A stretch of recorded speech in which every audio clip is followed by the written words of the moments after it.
Cameron, the starter, calling the trainers with the odd-numbered runners to move in first, and that's happening.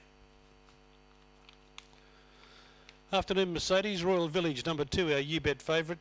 U-Bet fixed is 2.10. On U-Bet tote is $1.70. Greyhound 2. Trained by Vicky Wisner.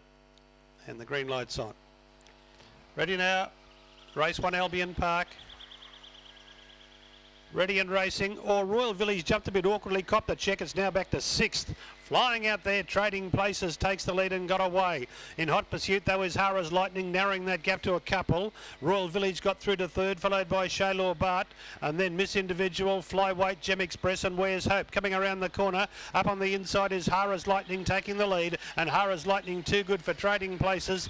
3rd went to Royal Village. 4th, either Shaylor Bart or Flyweight. And then came Miss Individual, Gem Express, and Where's Hope about the last one home. 23 and 4, a pretty roughly run race.